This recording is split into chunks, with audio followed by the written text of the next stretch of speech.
Thank you much, everyone, and thank you for inviting me here. It's a pleasure to be here.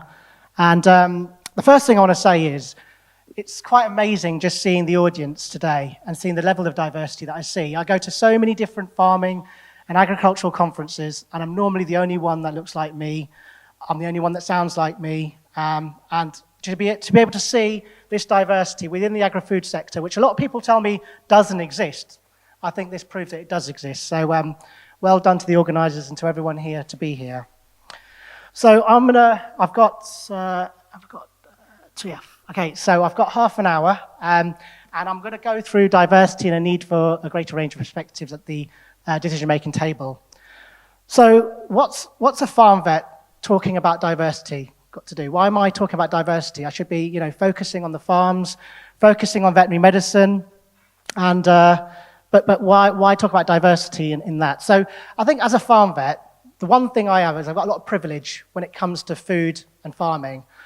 Not only do I work on farms and work with the farmers at the coalface and do things like that, but I've also got an opportunity to work in the food sector when we look at food security, we look at exporting, vet certification and health certification, and then looking at disease and looking at the public as well. So as a farm vet, I think the great thing is I do have that influence and I do have those opportunities to be part of quite a large part of the sector.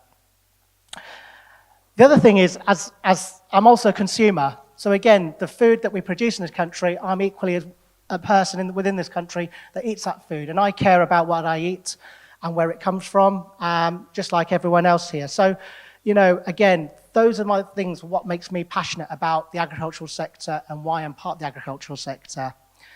But I do a lot of work outside of that. I try and, part of my job as a farm vet is I want to connect farm vets within the agricultural sector. So I'm part of, the Oxford Farming Conference, and I've done meetings with NFU and the Land Workers Alliance and many other organisations. And normally when I go to these places, I'm normally the only one like me in a room. Number of meetings I go to, the number of boards I sit on, I'm normally the only one like me. And, for a sector that's, part of the UK population, is that right?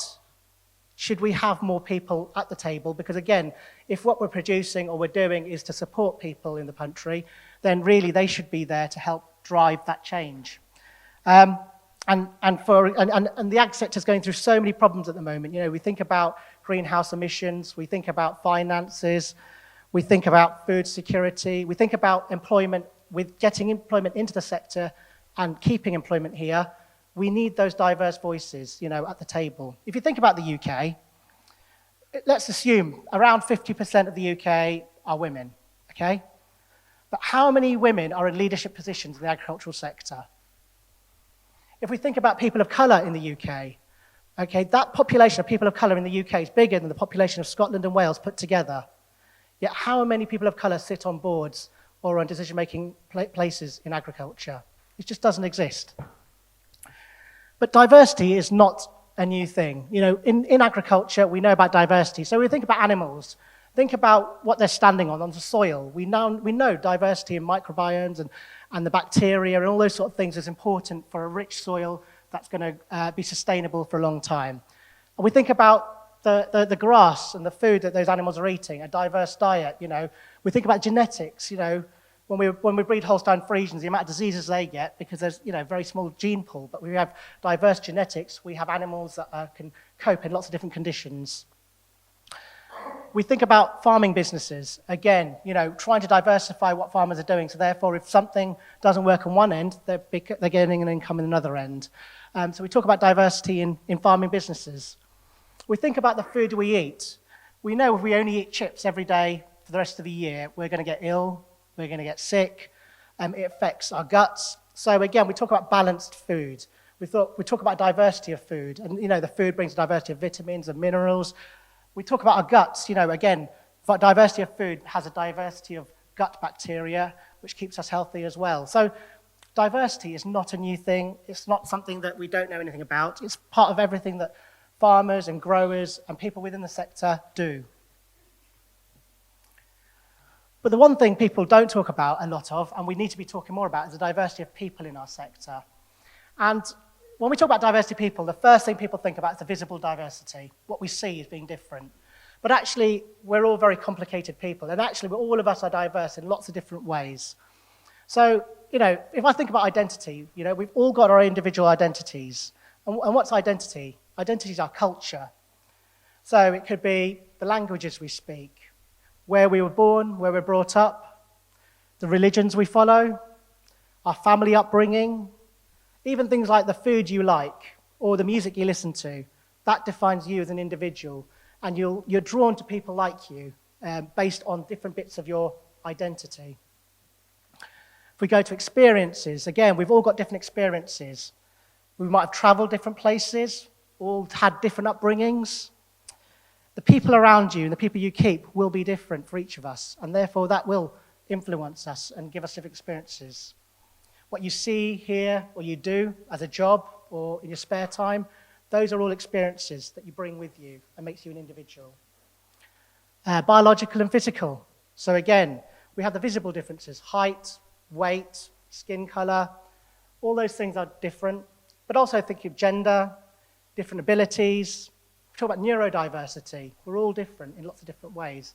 So, that's another factor and makes us different. And the last one's education. So again, we've all had different levels of education. We've all been educated in different places and by different people. And all those influences shape who we are as an individual. So again, if you add all of those up together, there's no one that's exactly the same as you. We've all got things that makes us unique, and that's what's important to understand.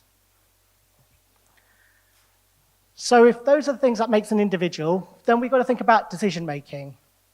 So, we want to make a decision. What sort of processes do we need to make the end decision? So we start with information. Whatever I want to do, let's say, I want to build a farm. Okay, I need to get information. Where do I get that from? What information sources are we using? Is it all from the same place or a different place? Again, with information, is it biased or prejudiced in any way? So one thing that's quite difficult is research. I think research is one of those big things where we can get quite narrow-minded in the research that we listen to or follow. A lot of information, when it comes to farming, a lot of the information is on a Western bias, a Western perspective. For example, One Health. I'm sure you've all heard of One Health, and that's the link of animal health and human health and how we work together. Okay? 98% of all published papers in the last 20 years have come from Europe or the US. So when we look at that research for information, it's biased. It's our viewpoint. We're forgetting most of the world out there, the global south mainly. So think about, where are we getting our information from? Perspectives. Who are we talking to? Is it all like-minded people who've had the same backgrounds as us, or is it people from different perspectives? The criteria. How do we pick people in or pick people out of a situation? And what criteria are we using? And are we being biased in the way that we pick the criteria for inclusion into our decision-making process? And the final thing, solutions. So there are many ways to get from A to B. And if we all have a similar mindset, a similar education, similar background, we're all going to think a very similar way to get from one point to another point. And therefore, our solutions are going to be very, very similar. Whereas actually, is there a way of having multiple solutions to find a solution to a problem? And actually, if we add all those up, then we come up with end decisions. And actually, the quality of the decision or the number of decisions can be influenced by any one of those different points there. So, just a show of hands, who can recognize all 9 and know what sector they're from or what they do? Okay, 8. Keep your hands up if you know 9. 7. 6. 5. Okay, so the majority of people can do 5 and plus, okay? So there's something quite special about these companies. I'm not saying that ethics might be the best thing, but it's something else about these companies that might be positive. So the one thing about these companies is within their sectors, they're probably the biggest companies in their sector. So Nike, for example, when it comes to sportswear, they're far the biggest sportswear manufacturer in the world. Amazon, when you think about supply chains and the way they do things, Amazon will be right up there. Coca-Cola, soft drinks, they pretty much run most soft drinks around the world. And even if they haven't got their branding on it, they probably own it if you look deeper. The one thing about these companies is they're the biggest in their sector, and they've been like that for many, many years. And whether we've gone through a financial crisis, whether we've gone through the banking crises, these companies have still remained and innovated, okay? And that's what makes them strong. But the other thing is, if you look at the boards of these companies, they're probably the top. If you look at the FTSE 100 or the NASDAQ or whatever they're based on, they're the most diverse boards out of all the companies on there. What they do, and this is what's important to them. It's important to keep a diverse board for them to be innovative and to keep on surviving, basically. So, that's interesting about these companies, and that's what shows, when it comes to competition, and for these companies to stay ahead of the game, they try and maintain diverse boards. And even Forbes, stated that organizations that promote diversity and cultivate inclusive environments, okay, are reaping huge rewards. It's all about innovation, better decision-making, and therefore you get better performance overall.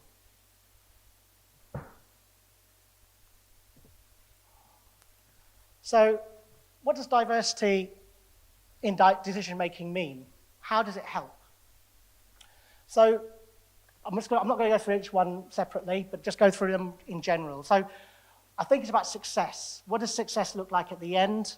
And therefore, using diversity and creating those solutions will help you with that success. Within our sector, we can think of a few different things. Like, for example, we think about stakeholder needs. Who's a stakeholder? It's the general population. We think about the general population being the people that we need to be supporting and working for and working with. And I just talked about the diversity of the population. We need to have them connected with us and working with us. Think about reputation. Again, why do people go to the companies they go to or buy the things they do or work for the places they do? Again, connection, finding something that connects them with that, something they like about that, again, helps with our reputation, and that support as well. Legal and ethical, so you think about the Equalities Act 2010, it's illegal to be discriminatory against the 9 protected characteristics. So all businesses have got to know that. We've got to embed that within our boards, within our decision-making processes. Everyone's got to have an opportunity to be part of it. And a changing world. So we don't know what's going to happen tomorrow. We didn't know how things evolved from yesterday, with the Ukraine crisis and COVID and all these things. Things change. Things always, are going to change. It's not going to stop now. How are we going to adapt to a changing world?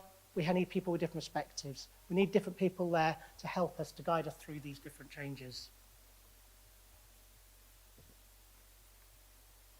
So, we know diversity is important, and we know that, if we have those different people there, we can reap some benefits.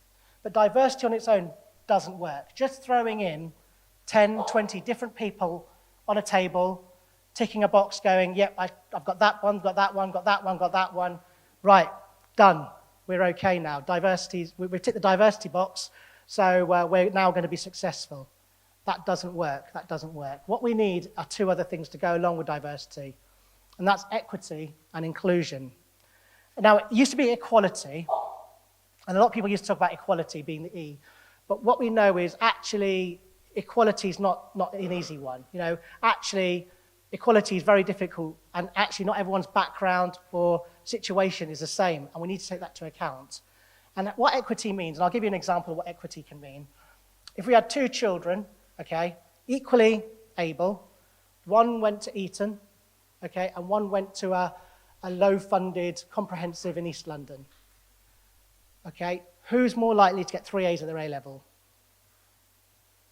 It's definitely going to be the Eton person. But why is that? And it's not because the child is cleverer, because the children are equal ability.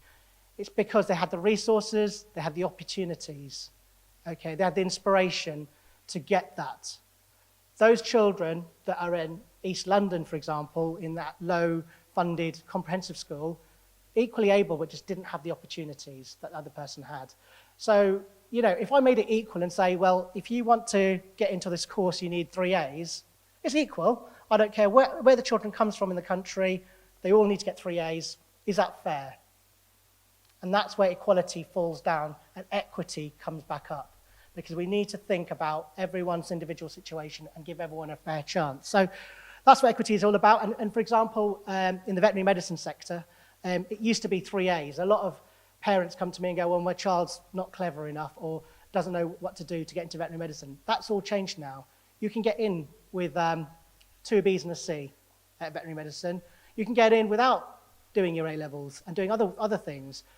So they've changed the system so that they look at your circumstance and they give you an offer based on that to try and get in. And so that's a way of becoming more equitable to allow more people. Because, for example, at Bristol University, they let in 20 children who got in with 2 B's and a C, who had come from single-parent, inner-city households from low socioeconomic backgrounds into Bristol Vet School, whereas everyone else had to get their 3 A's. And in their first-year exams, those 20 were the top in their year. Because once they had the opportunity and the resources, they flourished. And that's what we need to do about our table. It's not about going, everyone's welcome. It's about how do we reach out to people who are underrepresented, marginalised, don't have a voice. And then the third thing is inclusion. How do we include everybody? So it's no point just assuming that everyone's going to speak up and everyone feels that they have a place on that table. It's about making sure that we think of systems and ways of making sure that everyone can speak, that everyone can share, and that everyone has a little bit of ownership as well. Because again, if decisions are owned by a few people and other people feel disconnected, they're not going to take part. So the inclusion. So diversity only works with the equity and the inclusion part as part of it. So the journey, we know what we need. How do we get there?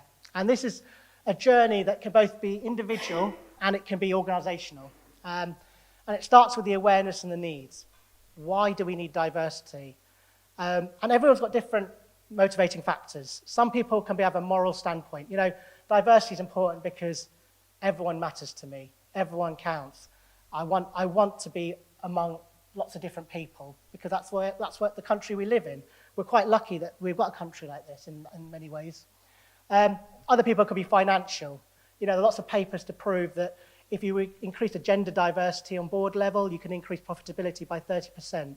So again, there are studies like that, and if it's finance that motivates people, okay, that might be it.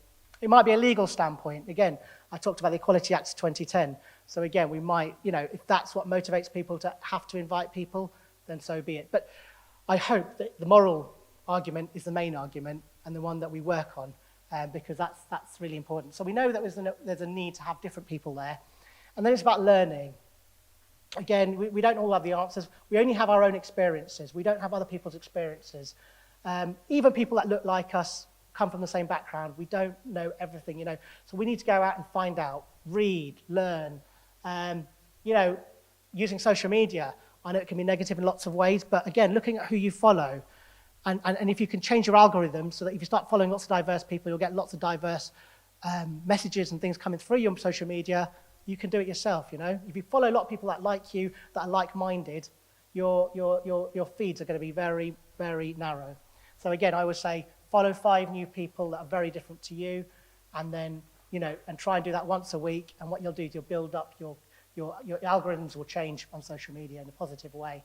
Go out and find books, take part in webinars, go and meet communities, go to those places and find people, Then understanding. So again, trying to think of people from their background, from their point of view, not always thinking from your way, because again, there's a lot of privilege from that, from thinking about, well, I'm here, you've got to think of my way, think about how they do it. And then none of this works until you make an action, you make a change. So if it's an organization, looking at policies, looking at recruitment, looking at those things. If it's an individual, becoming an active ally, calling things out. When things are wrong, when do you call things out? And again, it doesn't have to be calling things out in a big public arena. It can be calling out things that are around the dinner table, among your friends, among your work colleagues, just small little things. But if we all made a difference, then that would bring, that would help with that action. but as an organisation, looking at reporting mechanisms, looking at who's at the table, looking about how do we bring extra different people to the table, and then review it. Have we made a positive change? Has anything changed? How do we measure that? And then we make more changes going forward. And it's an and what it is it's a journey. There's never an end point. You never can go, right, we've got lots of diverse people at the table.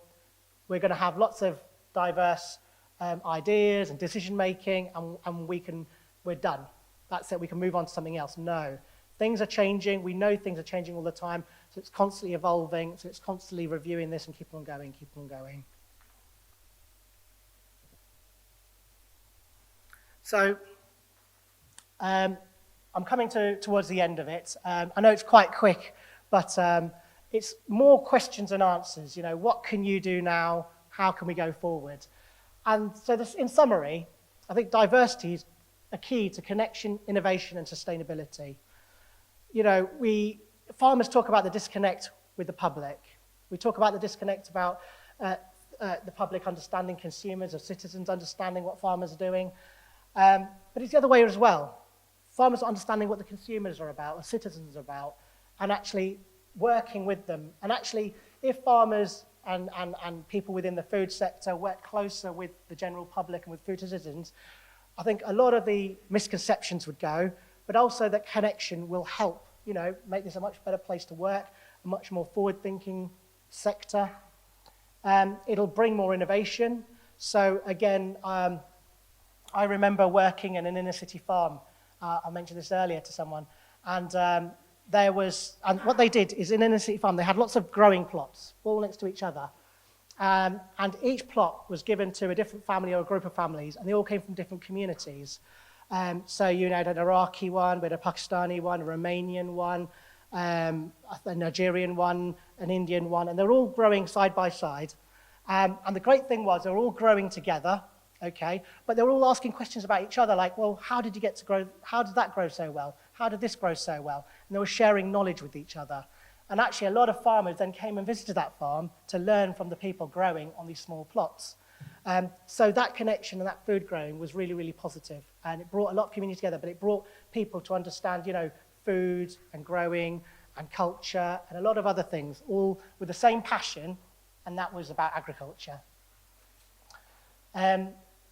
Along with diversity, we need equity and inclusion. So like I said before, diversity on its own is going to fail. It's about also building in how do we make sure things are equitable. And again, mistakes can be made, but it's about owning up to those mistakes and then reassessing and changing based on them. And then we need inclusion. So again, how do we bring all those diverse voices? We've got them to that place together. How do we get them to speak and to converse and make them all feel like they belong at that table? So it's a journey. I'm learning, and I don't know all the answers, but it's constantly learning. And it's constantly changing, like language. Language is changing all the time, and if we're not always on it and being part of it, then we'll never know what's the right language and wrong language, for example. And it's important to reflect on our actions and reassess. So the big thing about diversity, and I'm coming towards the end now, I've just got a couple of slides, is it can bring innovation and success. And I hope I've sort of shared a little bit about how diversity can bring that innovation and success along when it has equity and inclusion. And I think, I say it's a commitment, I think we should commit to being more well-rounded, to being more informed, and that will help with our ethical decision-making processes. So again, if we can take something away, how can we grow as individuals? Because if we can grow as individuals, we can then support the places that we go on how to become more open and fair. Just want to touch quickly on my Nuffield Farming Scholarship. So I did this. I looked at the US, southern US. I went to Mississippi, Alabama, Louisiana, Georgia, and Texas. And I looked at the UK. And I tried to look at, what things were working, what things weren't working. I looked at the military. I looked at baseball and a few different bits and pieces. Now, I focused on black and people of color, but you could put any marginalized person in that title. And a lot of my learnings would apply to anybody, really, who are marginalized, who are underrepresented. So we sit around a table and we notice that somebody's missing, have a look and see if there's anything there that could be useful. And I was sponsored by McDonald's, and the good thing about McDonald's is they want to implement a lot of this into a lot of the programs they're working on going forward. So again, these things can make a difference. So I've come to the end, so thank you very much, and I appreciate it. And yeah, if you've got any questions, then we've got a panel session next, so find me afterwards. I'm happy to talk or share things, but I think the panel probably can do a better job than me and share a lot about their own experiences and life learning.